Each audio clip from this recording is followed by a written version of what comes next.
Top quality और consistent performance के लिए सिर्फ सिल्वर पंप नाम याद रखना। ನಟಿ ರಮ್ಯಾ ಮತ್ತು ನಟ ದರ್ಶನ್ ಅಭಿಮಾನಿಗಳ ಮಧ್ಯೆ ವಿವಾದ ರಾಜ್ಯಾದ್ಯಂತ ಸಂಚಲನಕ್ಕೆ ಕಾರಣವಾಗಿರುವಂಥದ್ದು. ಇದರ ಬೆನ್ನಲ್ಲೇ ಮೊನ್ನೆ ಪೊಲೀಸ್ ಕಮಿಷನರ್ಗೆ ದೂರು ನೀಡಿದಂಥ ಸಂದರ್ಭದಲ್ಲಿ ಮಾಧ್ಯಮಗಳಿಗೆ ನಟಿ ರಮ್ಯಾ ಒಂದು ಸ್ಟೇಟ್ಮೆಂಟ್ ಅನ್ನು ಕೊಟ್ಟಿದ್ರು. ನಟ ಯಶ್ ಅವರ ಮಕ್ಕಳ ಬಗ್ಗೆ ಕೂಡ ತುಂಬಾ ಅಸಹ್ಯವಾಗಿ ಬಿಂಬಿಸಿದ್ರು. ಈ ಬಗ್ಗೆ 2 ವರ್ಷಗಳ ಹಿಂದೆ ನಾನು ಪ್ರಸ್ತಾಪ ಮಾಡಿದ್ದೆ ಅನ್ನೋ ಗಂಭೀರವಾಗಿರುವಂಥ ವಿಚಾರವನ್ನು ಪ್ರಸ್ತಾಪ ಮಾಡಿದ್ದು. ಇದಕ್ಕೆ ಸಂಬಂಧಪಟ್ಟಂತೆ ರಾಜ್ಯ ಮಕ್ಕಳ ಹಕ್ಕುಗಳ ಆಯೋಗ ಕೂಡ ಈ ಒಂದು ಹೇಳಿಕೆಯನ್ನು ಗಂಭೀರವಾಗಿ ಪರಿಗಣಿಸಿ ಎಲ್ಲೊಂದು ಕಡೆ ಆ ಬಗ್ಗೆ ತನಿಖೆ ಮಾಡಲಿಕ್ಕೆ ಅಥವಾ ಮಾಹಿತಿ ಸಂಗ್ರಹ ಮಾಡಲಿಕ್ಕೆ ಕೂಡ ಮುಂದಾಗಿರುವಂಥದ್ದು. ನಮ್ಮ ಜೊತೆಗೆ ರಾಜ್ಯ ಮಕ್ಕಳ ಹಕ್ಕುಗಳ ಆಯೋಗದ ಸದಸ್ಯ ಶಶಿಧರ್ ಕೋಸುಂಬೆ ಅವರು ಇದ್ದಾರೆ. ಮಾತಾಡ್ತೀನಿ ಸರ್. ಹೇಳಿ, ಈಗ ಏನು ವಿವಾದ ನಡೀತಾ ಇದೆ ನಟಿ ರಮ್ಯಾ ಆಗಿರ್ಬೋದು ಮತ್ತು ದರ್ಶನ್ ಅಭಿಮಾನಿಗಳ ಮಧ್ಯೆ, ಆ ಸಂದರ್ಭದಲ್ಲಿ ಆ ಘಟನೆಗೆ ಸಂಬಂಧಪಟ್ಟಂತೆ ಹೇಳುವಂಥ ಸಂದರ್ಭದಲ್ಲಿ ನಟಿ ರಮ್ಯಾ ಅವರು ಹೇಳ್ತಾರೆ ನಟ ಯಶ್ ಅವರ ಮಕ್ಕಳನ್ನು ಕೂಡ ತೀರಾ ಅಶ್ಲೀಲವಾಗಿ ಬಿಂಬಿಸಿದ್ರು 2 ವರ್ಷಗಳ ಹಿಂದೆ ಅನ್ನುವಂಥದ್ದು. ಅದು ತಮ್ಮ ಗಮನಕ್ಕೆ ಬಂದಿದೆಯಾ ಸರ್? ಅವರ ಮಕ್ಕಳ ಬಗ್ಗೆ ಅಶ್ಲೀಲವಾಗಿ ಪದ ಬಳಸಿದ್ದಂಥದ್ದು ಘಟನೆ ಬಗ್ಗೆ ಆಯೋಗದ ಗಮನದಲ್ಲಿಲ್ಲ. ಈಗಾಗಲೇ ನಮ್ಮ ಮಾಧ್ಯಮದಲ್ಲಿ ನಾನು ಗಮನಿಸಿದ್ದೇನೆ, TV9ನಲ್ಲೇ ಗಮನಿಸಿದ್ದೇನೆ. ರಮ್ಯಾ ಅವರು ಇಬ್ಬರ ಚಿತ್ರನಟರ ಮಧ್ಯದಲ್ಲಿ ನಡೆದಂಥ ವಿಷಯಕ್ಕೆ ಸಂಬಂಧಪಟ್ಟಂತೆ ಅಶ್ಲೀಲವಾಗಿ ಪದ ಬಳಸಿದ್ರು. 2 ವರ್ಷದಿಂದ ನಾನು ಪೋಸ್ಟ್ ಮಾಡಿದ್ದೆ ಅಂತಕ್ಕಂಥದ್ದು ನಾನು ನೋಡಿದ್ದೇನೆ.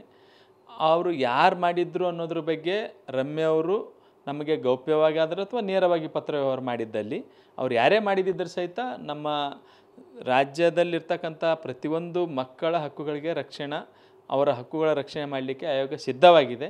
ಹೀಗಾಗಿ ಯಾರೇ ಆ ಮಕ್ಕಳ ಬಗ್ಗೆ ಅಥವಾ ಯಾರದೇ ಮಕ್ಕಳ ಬಗ್ಗೆ ಏನೇ ಕಮೆಂಟ್ ಮಾಡಿದ್ರು, ಅಶ್ಲೀಲವಾಗಿ ಪದ ಬಳಸಿದ್ರು, ಆಯೋಗ ಸಂಬಂಧಪಟ್ಟಂಥವ್ರ ಮೇಲೆ ಸೂಕ್ತ ಕ್ರಮ ಕೈಗೊಳ್ಳಲಿಕ್ಕೆ ಪೊಲೀಸ್ ಇಲಾಖೆಗೆ ಪತ್ರ ಬರಲಿಕ್ಕೆ ರೆಡಿ ಇದೆ. ಸರ್, ಇನ್ನೊಂದು ಮಕ್ಕಳ ಹಕ್ಕುಗಳು ಅನ್ನುವಂಥದ್ದೇ ತೀರಾ ಗಂಭೀರವಾಗಿರುವಂಥ ವಿಚಾರ. ಈ ಸಂದರ್ಭದಲ್ಲಿ ಎಲ್ಲೊಂದು ಕಡೆ ಸೋಷಿಯಲ್ ಮೀಡಿಯಾಗಳಲ್ಲಿ ಈ ರೀತಿ, ಅದರಲ್ಲೂ ಸ್ಟಾರ್ಗಳ ಸಂಬಂಧಪಟ್ಟಂತೆ ಅವ್ರ ಮಕ್ಕಳನ್ನು ಕೂಡ ಇದರಲ್ಲಿ ಹೇಳುತ್ತಾ ಇರ್ತಾರೆ, ಅಶ್ಲೀಲವಾಗಿ ಬಿಂಬಿಸ್ತಾರೆ ಅನ್ನುವಂಥದ್ದು ಎಷ್ಟರ ಮಟ್ಟಿಗೆ ಕಾನೂನು ಬಾಹಿರ ಅನ್ನುವಂಥದ್ದು ಸರ್?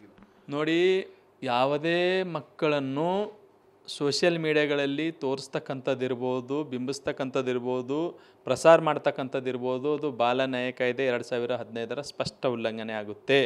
ಯಾರು ತೋರಿಸಿರ್ತಾರೆ ಅವ್ರ ಮೇಲೆ ಬಾಲ ನ್ಯಾಯ ಕಾಯ್ದೆ ಪ್ರಕಾರ ಕ್ರಮ ತಗೊಳ್ಳಿಕ್ಕೆ ಕಾನೂನಿನಲ್ಲಿ ಅವಕಾಶ ಇದೆ. ಆ ಹಿನ್ನೆಲೆಯಲ್ಲಿ ನಾನು ಆ ಥರ ಮಾಡ್ತಕ್ಕಂಥ ವ್ಯಕ್ತಿಗಳಿಗೆ, ಅವ್ರು ಯಾರೇ ಇರ್ಬೋದು, ಸಾಮಾಜಿಕ ಜಾಲತಾಣದವರಿಗೆ ನಾನು ಒಂದು ವಿಷಯ ಸೂಚನೆ ಹೇಳಲಿಕ್ಕೆ ಇಚ್ಛಪಡ್ತೀನಿ. ಯಾವುದೇ ಕಾರಣಕ್ಕೂ ಯಾವುದೇ 18 ವರ್ಷದ ಮಗುವಿನ ಎಲ್ಲೂ ಸಹಿತ ಚಿತ್ರ ಬಿಂಬಿಸ್ತಕ್ಕಂಥದ್ದು, ಅವಹೇಳನ ಮಾಡ್ತಕ್ಕಂಥದ್ದು ಮತ್ತು ಅಶ್ಲೀಲ ಪದ ಬಳಸ್ತಕ್ಕಂಥದ್ದು ಮಾಡಿದ್ದೇ ಆದಲ್ಲಿ ರಾಜ್ಯ ಮಕ್ಕಳ ಹಕ್ಕುಗಳ ಆಯೋಗ ಅಂಥ ವಿಷಯಗಳನ್ನು ಸ್ವಯಂ ಪ್ರೇರಿತ ಪ್ರಕರಣ ದಾಖಲು ಮಾಡಿಕೊಳ್ಳುತ್ತೆ. ಆ ಸಂಬಂಧಪಟ್ಟಂಥವ್ರ ಮೇಲೆ ಕ್ರಮಕ್ಕೆ ಸಂಬಂಧಿತ ಪೊಲೀಸ್ ಇಲಾಖೆಯ ಅಧಿಕಾರಿಗಳಿಗೆ ಪತ್ರ ವ್ಯವಹಾರ ಮಾಡುತ್ತೆ. ಈಗ ರಮ್ಯಾ ಅವರು ಕೂಡ ಮಾಜಿ ಸಂಸದೆ ಆಗಿದ್ದಂಥವ್ರು ಸರ್, ಅವರೇ ಇಂತಹ ಒಂದು ಗಂಭೀರವಾಗಿರುವಂಥ ವಿಚಾರವನ್ನು ಪ್ರಸ್ತಾಪ ಮಾಡ್ತಾರಂತಾದರೆ ನೀವೇನಾದರೂ ಅವ್ರನ್ನ ಅಪ್ರೋಚ್ ಮಾಡುವಂಥದ್ದು ಮಾಡ್ತೀರಾ ಅಥವಾ ಆ ಬಗ್ಗೆ ಮಾಹಿತಿ ಕೇಳಕ್ಕೆ ಯಾವ ರೀತಿ?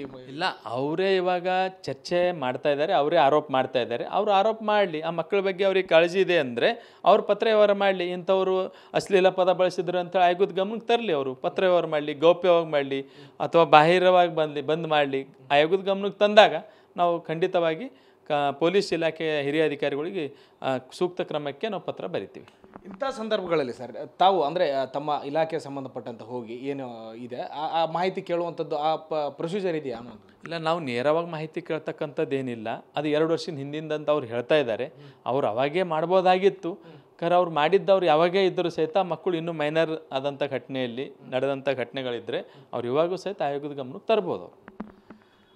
ಇದು ಏನು ರಾಜ್ಯ ಮಕ್ಕಳ ಹಕ್ಕುಗಳ ಆಯೋಗದ ಸದಸ್ಯ ಶಶಿಧರ್ ಕೋಸುಂಬೆ ಹೇಳ್ತಾ ಇರುವಂಥದ್ದು. ರಮ್ಯಾ ಅವರು ಆ ರೀತಿ ಅಂದರೆ ಅಪ್ರಾಪ್ತ ಬಾಲಕರ ಬಗ್ಗೆ ಏನು ಪ್ರಸ್ತಾಪ ಮಾಡಿದ್ರು, ಅವ್ರ ಬಗ್ಗೆ ಕಾಳಜಿದ್ದರೆ ಈ ಬಗ್ಗೆ ಆಯೋಗಕ್ಕೆ ಗಮನಕ್ಕಂತಂದರೆ ಖಂಡಿತವಾಗ್ಲೂ ನಾವು ಸೂಕ್ತ ಕಾನೂನು ರೀತಿಯಲ್ಲಿ ಕ್ರಮವನ್ನು ನಾವು ಆಯೋಗದ ಪರವಾಗಿ ತಗೊಳ್ತೀವಿ ಮತ್ತು ಸಂಬಂಧಪಟ್ಟ ಪೊಲೀಸ್ ಇಲಾಖೆಗೂ ಕೂಡ ಸೂಚನೆ ಕೊಡ್ತೀವಿ ಅನ್ನೋ ವಿಚಾರವನ್ನು ಪ್ರಸ್ತಾಪ ಮಾಡ್ತಾ ಇರುವಂಥದ್ದು.